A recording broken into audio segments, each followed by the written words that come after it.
batela mikongo. Yahweh, Yahweh, benisa mikongo. Yahweh, Yahweh, batela mikongo.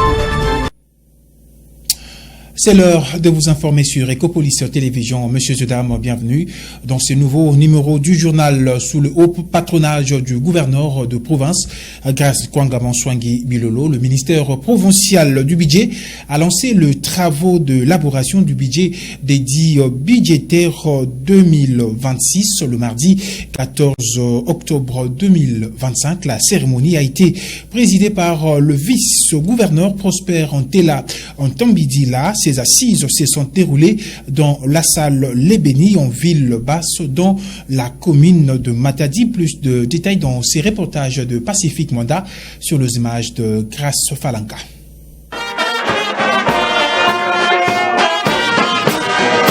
C'est cette cérémonie qui a marqué l'arrivée du vice-gouverneur Prosper Ntela, peu avant son entrée dans la salle pour la circonstance.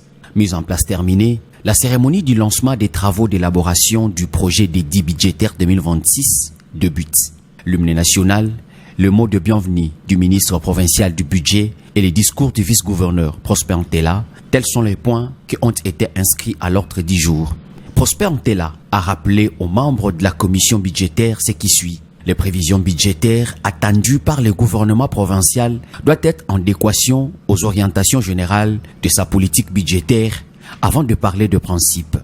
Les prévisions budgétaires attendues par le gouvernement provincial doivent être en adéquation aux orientations générales de la politique budgétaire définie dans le cadre budgétaire à moyen terme 2026-2028 relative à la poursuite de la mise en œuvre des 6 piliers du programme d'action gouvernement pour la mandature de 2024-2028 en mettant un accent sur les efforts de paix et de reconstruction des infrastructures sociales de base, aspects socio-économiques en faveur de la population et prônés par le chef de l'État à travers son leitmotiv, le peuple d'abord. Ceci ne doit pas être un local, mais doit caractériser notre mode de vie dans la gouvernance en offrant aux souverains primaires un budget qui rencontre ses attentes.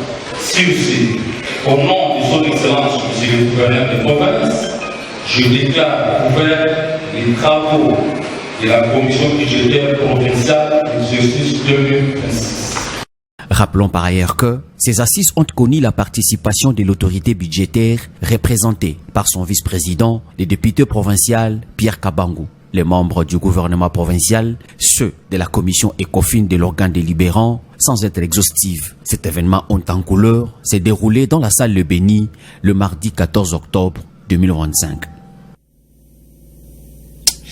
Abandonné depuis plus d'un mois à la hauteur du rond-point 24 novembre situé dans la commune de Matadi, un engin tracteur en panne le long de la chaussée occasionne 2 embouteillages sur cet axe principal de la ville de Matadi, chef-lieu de la province du Congo central Pacifique Mwanda. Un engin tracteur appartenant à un particulier non autrement identifié en panne depuis plusieurs jours au niveau du rond-point Musée Laurent Désiré Kabila à Matadi dans la commune qui porte le même nom perturbe considérablement la circulation sur la route nationale numéro 1 dans cette partie stratégique de la ville portuaire. Stationné en pleine chaussée, cet engin empêche la fluidité du trafic aux aires des pointes. Les automobilistes, taxis, voitures et motos en provenance ou en destination du centre-ville, c'est en provenance de Kinkanda, Mvoadou et Bouima, ont du mal pour atteindre leur lieu de destination à cause des embouteillages. Sur place, des riverains et de passagers s'étonnent du silence des autorités locales face à une situation qui a trop duré. Cela fait plusieurs jours depuis que cet engin est abandonné ici. Et c'est nous qui en subissons les conséquences, témoigne un chauffeur taxi qui s'est exprimé hors caméra. Pour l'instant, aucune mesure concrète n'a été prise pour déplacer l'engin ou organiser la circulation autrement lorsqu'il y a embouteillage. Plusieurs voix appellent à une intervention rapide de services de transport de la mairie et de la police de circulation afin d'évacuer cet engin pour désengorger cet important carrefour urbain. Et voilà, c'était plutôt un reportage signé Claudino Loukanou. Les habitants de l'ex-cité de Kinzonvouété font face depuis plusieurs mois à de difficultés énormes pour l'approvisionnement en eau potable. C'était un reportage signé Pacifique Mwanda.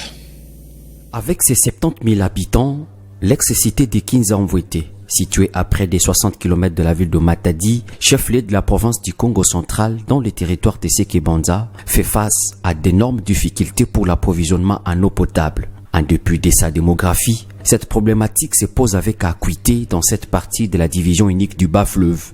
Depuis que je suis arrivé à Kinzonvouété, ce village ici, on ne vivait que par de sources.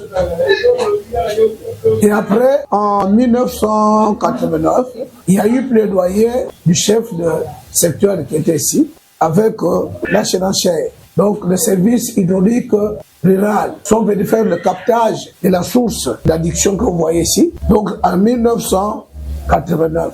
Et ici aussi, nous avions une base du service national hydraulique rural. Ça ne servit que le quartier Mobutu. Pour dire que tous les 7 autres quartiers posent des problèmes d'eau. Installée depuis 1989, la quantité d'eau non traitée produite par ces réservoirs est en inadéquation avec le nombre d'habitants. Poursuivant son exposé, le coordonnateur des chefs des quartiers de la localité de Kinzonvouété, Mombo Sébastien Silas, a lancé un message auprès des décideurs, notamment les autorités provinciales, pour une issue. Nous avons consulté un prêtre qui nous ont doté 5 pompes émergées ici pour que la population puisse s'en servir et nous a demandé de voir la province en matière de forage. Nous avons mené ces démarches. Le feu Madoussi nous a envoyé auprès du ministre du Développement, mais ça n'a pas abouti. Donc nous avons encore 4 pompes ici, en chômage comme ça. L'eau, c'est la vie. Et ici, nous n'avons pas d'eau potable. Donc, on appelle dans nos autorités, c'est de nous venir en aide.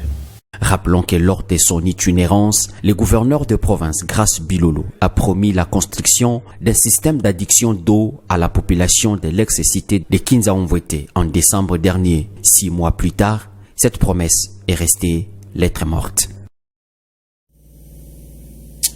Quittons la province du Congo central pour nous rendre à Kinshasa, la capitale, où le lundi 13 octobre dernier, un climat tendu a régné autour du Palais du Peuple.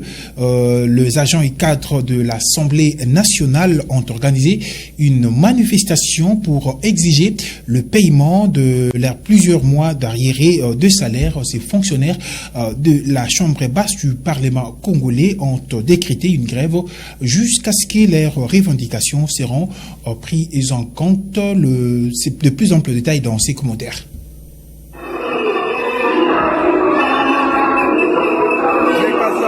Les agents et cadres administratifs de l'Assemblée nationale de la République démocratique du Congo sont montés au créneau pour exiger le paiement de plusieurs mois d'arriérés de leur salaire. En signe de protestation, ces agents ont bloqué lundi 13 octobre dernier l'accès principal de l'institution, perturbant ainsi les bons fonctionnements des activités parlementaires avant la tenue d'une assemblée générale, au cours de laquelle ils se sont tous mis d'accord d'aller en grève. Nous étions pour parler concernant la question la plus urgente de l'augmentation de la rémunération des agents et cadres de cette administration, telle que signée par l'ancien président Vital Kamerhe. Nous avons compris que cette augmentation n'allait que dans un seul sens, au profit des honorables députés et les autres catégories n'étaient pas servies jusqu'au jour d'aujourd'hui. Nous étions en pourparlers et pendant ces pourparlers, nous avons compris que le bureau était de mauvaise foi. Voilà pourquoi nous avons dit que nous devons revenir ou recourir à la base, donc aux agents et cadres de notre institution pour décider de la suite. D'où aujourd'hui vous êtes venus à cause de l'Assemblée générale qui a été convoquée. Et vous-même, vous avez vu la décision des agents et cadres de cette institution qui ont demandé à une majorité écrasante que nous allons en grève. À en croire ces personnels administratifs de la Chambre basse du Parlement congolais, 5 ans durant, après le vote de chaque budget, la situation de fonctionnaires de cette institution de l'État congolais n'est pas toujours prise en compte. Nos revendications ne viennent pas en l'air, elles ont un fondement. C'est la lettre du président Vital Kamerhe qui tire sa source du règlement intérieur aux articles 280 et 281. Ici est de noter que, pour ces agents et cadres, il s'agit d'un mépris total de leurs efforts et d'une part d'une injustice criante. Ils annoncent une grève jusqu'à ce que leurs revendications soient prises en compte. Et puis, l'actualité internationale, monsieur Zedam, sachez que deux bus sont arrivés dans l'après-midi de ce mardi 14 octobre 2025 à Khan Younes, dans le sud de la bande des Gaza, transportant de prisonniers palestiniens libérés par Israël à Ramallah. L'émotion était vive un peu plus tôt dans la journée à l'arrivée de premiers prisonniers délibérés. Les explications avec la correspondance de France 24. Claire Douhamel.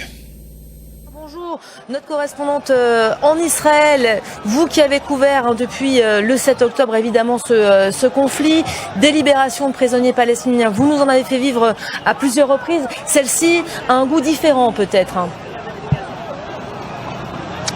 Bonjour Elisabeth. Oui, alors on est ici dans le centre-ville de Ramallah et c'est ici que tout à l'heure ont été libérés environ 80 prisonniers palestiniens, ceux qui sont originaires de Cisjordanie occupée et qui n'ont pas été expulsés à l'étranger.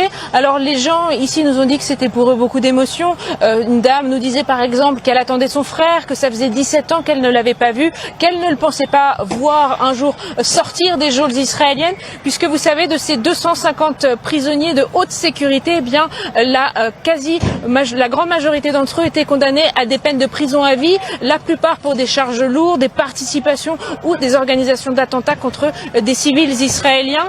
Alors ici, il y a eu évidemment beaucoup d'émotions, mais on a senti aussi une forme de tension, puisque les Israéliens avaient ordonné qu'il n'y ait pas de célébration. Certaines familles disent avoir été menacées dans les jours précédents, donc pas de grands cris à la gloire, notamment des mouvements islamistes. Alors il y a quand même eu ici des célébrations, mais qui étaient relativement contenues. Tout est allé en fait assez vite et ces prisonniers sont désormais de retour dans leur famille un petit peu partout en Cisjordanie occupée. Alors ça, c'était pour les prisonniers qui sont renvoyés ici. En plus de ces 250 prisonniers, il y avait donc 1700 prisonniers gazaouis qui eux ont été amenés d'une prison du sud d'Israël jusqu'à l'enclave palestinienne. Et en tout, ça fait donc environ 2000 prisonniers palestiniens qui ont été libérés en échange des 20 otages. Et voilà, on aperçoit toujours ces images de bus bondés de prisonniers palestiniens qui n'arrivent pas à Ramallah, mais plutôt à Khan Younes, dans le sud de la bande de Gaza. Ce sont près de 2000. Et c'est la fin de cette session d'information sur Ecopolis Télévision. Merci à vous, mesdames et messieurs, de l'avoir suivi. D'ici là, portez-vous bien, bonne suite des programmes.